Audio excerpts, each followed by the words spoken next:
This is an important day in South Carolina history. There'll be other celebrations and events of all kinds.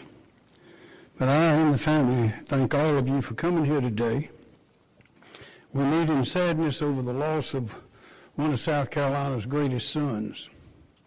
Here we also gather together to celebrate what this self-described poor boy from a small town, rural town in South Carolina accomplished through grit, determination, and character for his state, for his country, and for his world. Lindsey Graham recognized the greatness of America and her obligations to a dangerous world.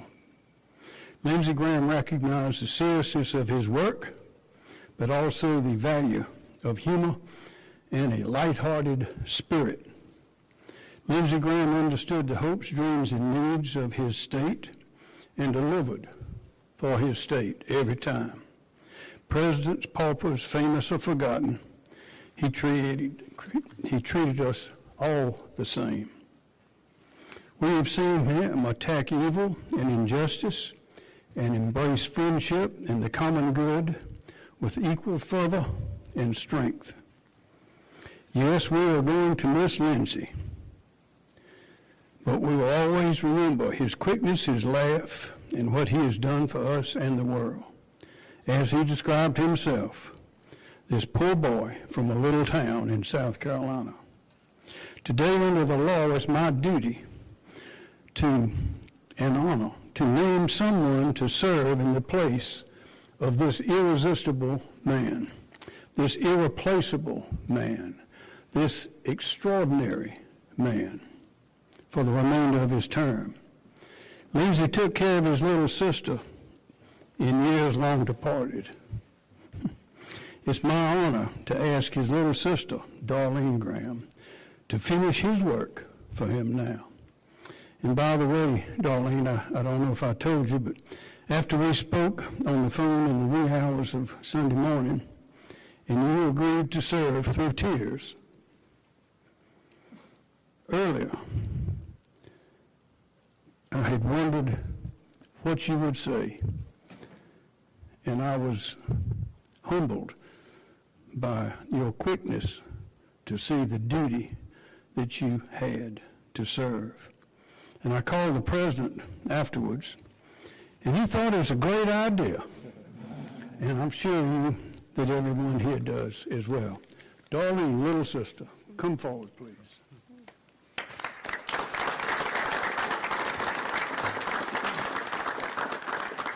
Thank you, Governor, and just bear with me as I try to get through this. But first, I just want to say one thing I've never heard Lindsey described as is irresistible. So, okay, we'll just start with that. But first, I would like to thank everyone who has called and reached out over the past couple of days. I can't tell you how much it's meant to me and our family. I know Lindsey was loved and respected by many, and I greatly appreciate the memories and even the funny stories that have been shared. These shared experiences, along with our faith, have gotten us through these past 2 very difficult days. Next, I want to thank the governor for selecting me to serve the remainder of Lindsey's term. It is such an honor. Lindsey has always been there for me, and now I will be there for him. My brother was the most amazing person, outstanding leader, and just a genuinely good man. He was kind and considerate and loved by his family dearly. As I think everyone would agree, Lindsey worked harder than anyone. He worked nonstop to make our state, country, and world better. He loved his family and loved serving this state and our country. He dedicated his life to our country. It is such a privilege to get to finish some of his important work, and I promise to work hard over the next several months to support the President and carry forward the efforts of my brother on behalf of the citizens of South Carolina and the United States. I know Lindsey thought the world of his staff and colleagues, and with their support, I feel confident. I think this is what Lindsey would have wanted, and I plan to honor him in this way. Now to Lindsey, I miss you more than I can even put into words, but I'm going to do this. I got it. Thank you.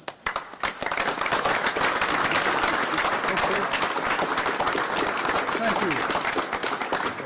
That concludes this ceremony. Thank you.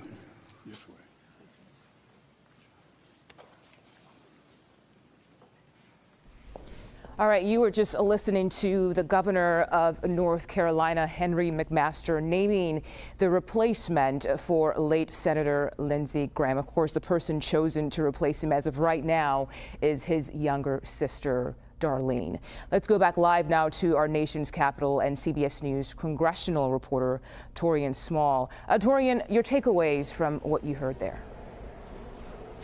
Yeah, Mugo, I mean, the most striking thing she said was at the end there. She said she misses him, but she's going to do this. She got this. Kind of her speaking directly to her brother in the wake of his passing. I got to point out, she came to the podium with a bit of levity. I think we all caught a bit of the gaffe that the governor made there. He meant to say irreplaceable, but he said irresistible. Yeah, she called it out himself, saying that she's never heard her brother called that. But I think this is a moment that stood quite powerfully for the sister of Lindsey Graham. She's now essentially serving as a placeholder. She wouldn't necessarily assume the same ranks as Senator Graham on the Hill. He was, of course, the chairman of the Budget Committee. The next senior member would likely take over, of course, after Republican leadership was to decide that. I got to get into the weeds of this, unfortunately, as well as the other committees that he's on. Considering Senator Mitch McConnell is also out, that leaves the balance of power in some of these committees up in limbo, including the Senate Appropriations Committee that Senator Graham was a part of. It's now, unless my math is off, 14-14, so it's almost even now until Senator McConnell returns with Darlene taking over in his place. And one big thing that Republicans are trying to push through eventually,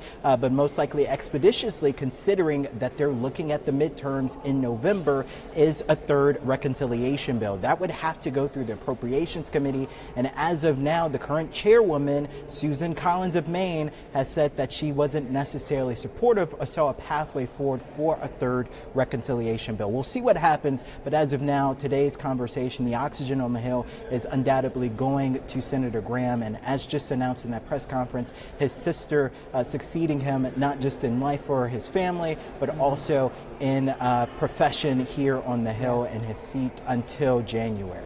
Yeah, and Taurean, I was going to ask about that too. Help us understand this. This is all temporary, correct? So by January, I suppose there's going to be some sort of re-election to officially choose who is going to, well, for voters to choose who is going to replace Graham.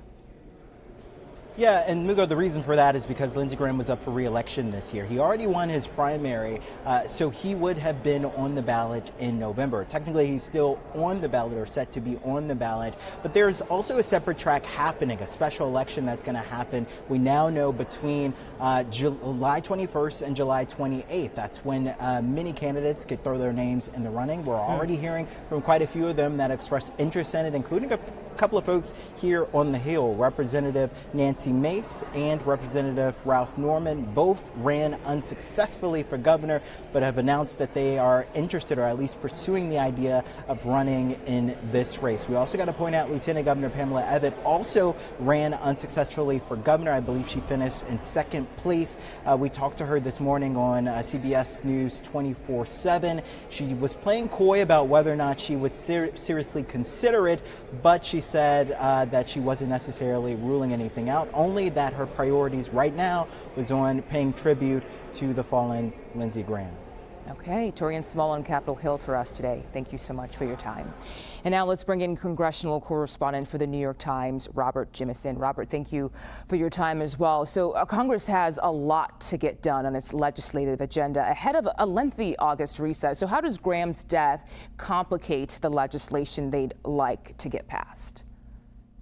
Well, you saw today, by quickly naming a replacement, there's not the issue of having another Republican vacant. So they're still going to have that vote. You heard his sister say there that she will carry out his legacy, carry out his wishes. So there's no doubts that she'll be voting in any other way than what we would have expected to come from Senator Graham, were he to still be in the Senate. But the big thing is you lose that seniority, what Taurean was talking about, the influence that Lindsey Graham had on the Senate, his seniority that comes with years and years and years of being in the Senate. And the biggest way that is probably going to be felt is on that reconciliation process. Republicans in the Senate and the House have depended on this process multiple times during Trump's second term to get the majority of his domestic policy agenda, through Congress.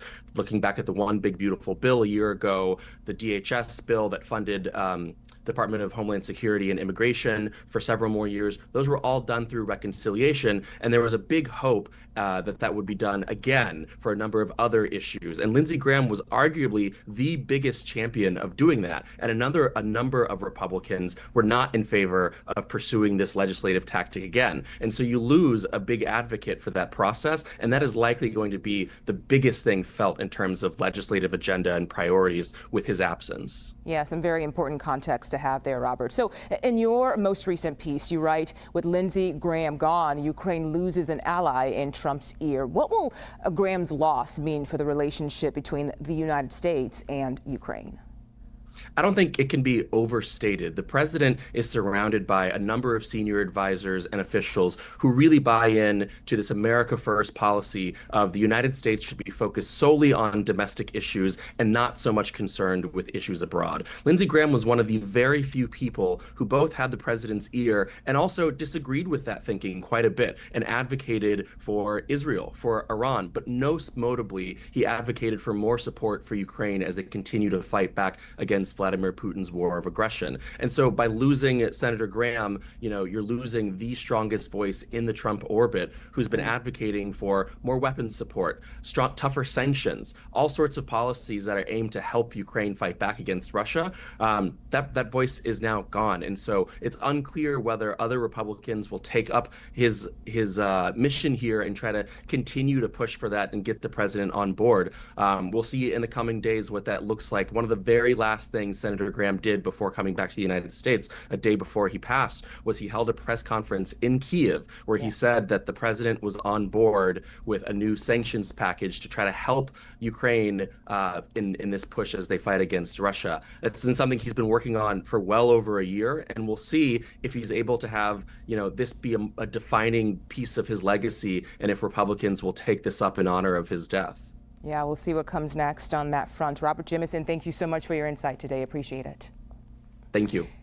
And now let's go to CBS News political reporter Kathryn Watson. Kathryn, we know Senator Graham had a close relationship with the president. How is he reacting to news of his death? Yeah, well, as was mentioned, Lindsey Graham was a Trump whisperer, especially on foreign policy issues, a big link between the Senate and Senate Republicans and the president, and Graham and President Trump would go golfing often. President Trump has, of course, called his friend's death sad. He praised Graham's work ethic. Look, the president is not one to show sadness publicly, though. He didn't mention Graham at a Freedom 250 Grand Prix event at the White House this afternoon, but the president has urged the Senate to pass that sanctions bill that Graham was working on right before his death, and he publicly backed Darlene, Graham's sister, to take her brother's seat, which we just saw moments ago was announced. Yeah, and Kathryn, we just got some breaking news about the president notifying Congress that fighting in Iran has resumed. What more do we know about that? Yeah, President Trump has formally notified Congress that military action against Iran has continued, has resumed. We knew the strikes had happened, of course, but it's pretty notable that the president formally notified Congress. The ceasefire is officially dead now, if it wasn't before.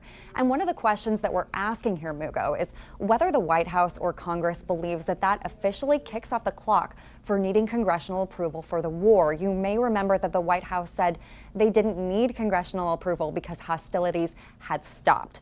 We'll see what happens now. Yeah, we'll see. And the president says the U.S., he said this earlier today, the U.S. is going to keep this straight and, quote, run it. What is the status of negotiations then between the U.S. and Iran for that to actually happen? And obviously with the president now notifying Congress, it seems things are just moving in the wrong direction here.